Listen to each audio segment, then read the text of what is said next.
Hai Zisiers, kamu berada di channel yang tepat untuk mendapatkan fakta-fakta unik yang ada di Alkitab. Dalam episode kali ini, kita akan membahas tentang sebuah tempat bersejarah yang pernah tercatat di Alkitab bernama Shilo.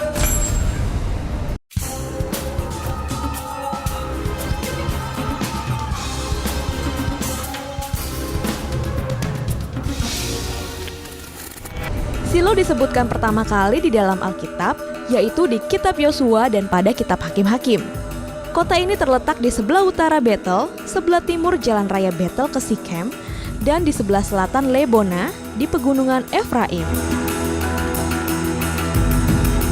Pada masa awal, Shilo merupakan ibu kota keagamaan Israel selama 300 tahun sebelum berpindah ke Yerusalem. Shilo disebutkan sebagai tempat berkumpulnya orang Israel setelah mereka menaklukkan tanah Kanaan dan berpindah dari Gilgal. Peristiwa apa saja yang pernah terjadi di Shilo? Di Shilo dipasangkan kemah pertemuan atau tabernakel pada awal penaklukan tanah Kanaan. Dan itulah tempat kudus utama bagi orang Israel selama zaman hakim-hakim. Shilo menjadi tempat perkemahan seluruh bangsa Israel untuk terakhir kalinya selama perjalanan di padang gurun. Shilo menjadi suatu pusat keagamaan suku-suku pada abad ke-12 sebelum Masehi. Disinilah Yosua membagi milik pusaka sejumlah suku-suku Israel termasuk kota-kota orang Lewi dengan undian. Hal ini menunjukkan bahwa Allah yang menetapkan pembagian tanah itu untuk tiap suku. Dari situlah daerah-daerah yang belum diduduki dibagikan kepada para suku Israel.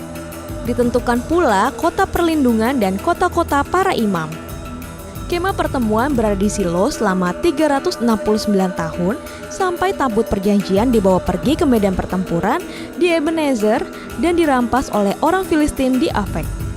Selama 369 tahun itu pula, orang Israel beribadah di Shilo sampai Shilo dihancurkan.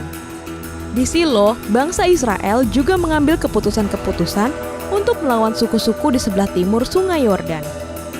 Di dalam naskah-naskah tertua disebutkan bahwa Shilo menjadi tempat tinggal tabut Allah di dalam penjagaan keluarga Imam Eli. Shilo adalah tempat suci dan mempunyai imam-imam. Eli dan putra-putranya melayani di situ sampai pada tabut perjanjian direbut orang Filistin. Pada satu waktu ketika masih di Shilo, kemah pertemuan yang dapat dipindah-pindah itu tampaknya ditutupi dalam satu kompleks atau digantikan dengan bangunan yang mempunyai pintu. Shilo menjadi pusat ibadah Israel, di mana umat berkumpul pada hari-hari raya sebagaimana diwajibkan dalam kitab Taurat. Pada zaman hakim-hakim, ibadah di Shilo mendapat saingan tempat ibadah di suku Dan di utara, yang berisi patung-patung sembahan Mika yang dirampas oleh suku Dan.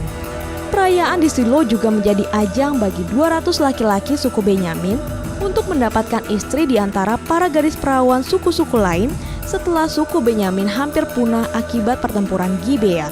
Di Shilo, Samuel dibesarkan oleh Imam Eli, di mana Tuhan mendatangi Samuel dan berfirman kepadanya ketika ia masih muda.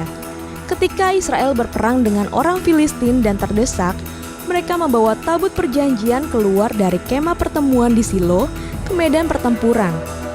Tetapi orang Filistin mengalahkan mereka di Afek, membunuh kedua putra Imam Eli, dan merampas tabut perjanjian itu serta membawanya ke wilayah Filistin.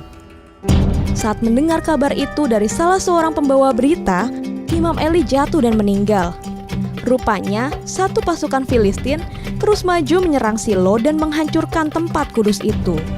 Bandingkan dengan Yeremia 7 ayat 12, 24, Yeremia 26 ayat 6, dan 9. Namun tampaknya kemah pertemuan sudah dipindahkan sebelum kedatangan orang Filistin dan dibawa ke Gibeon sampai zaman Raja Daud. Tabut perjanjian tidak lama kemudian dikembalikan oleh orang Filistin ke Israel, tapi disimpan di Kiryat Yearim sampai Daud membawanya kembali ke Yerusalem dan tabut itu tidak pernah lagi kembali ke Shilo. Ketika Salomo meninggal, 10 suku memisahkan diri dan mendirikan tempat ibadah sendiri. Pada waktu itu, Shilo tampaknya digunakan lagi sebagai tempat kudus dan merupakan rumah Nabi Ahia yang menubuatkan perpecahan kerajaan dan pemisahan 10 suku setelah matinya Salomo. Walaupun Alkitab tidak pernah secara langsung menyebutkan kemusnahannya, Tapi bukti-bukti arkeologi sangat cocok dengan acuan-acuan tentang Shiloh sebagai contoh penghukuman Allah atas kefasikan umatnya. Shiloh dijabarkan sama dengan desa modern Seilun, suatu tumpukan puing di atas sebuah bukit kurang lebih 14 km sebelah utara Bethel atau Beitin dan 5 km sebelah utara El Luban. Tempat ini digali oleh tim penggali Denmark pada tahun 1926 sampai 1929 dan 1932. Dan hasilnya mengisyaratkan bahwa Shiloh sudah dihuni pada zaman Tembaga Tengah 2100 sampai 1600 sebelum Masehi, demikian terus hingga dimusnahkan tahun 1050 sebelum Masehi dan dibiarkan sunyi berabad-abad sampai ditempati kembali pada zaman Helenisme. Lokasi Shiloh saat ini dipastikan berada di kota Kirbet Seilun di tepi barat dan 10 mil atau 16 km di pemukiman Israel yaitu di Beit El di tepi barat. Kota ini ditemukan oleh pakar geologi Amerika, E. Robinson pada tahun 1838. Sebelumnya, lokasi ini dicatat oleh penulis zaman Romawi, Eusebius dan oleh Histori Haparchi. Demikian fakta Alkitab tentang Shiloh. Kalau kamu suka dengan video ini, silahkan di-like dan kasih komen kamu di bawah. Jangan lupa di-share dan subscribe ya. Aktifkan tombol lonceng kamu untuk notifikasi video-video terbaru kami. God bless you!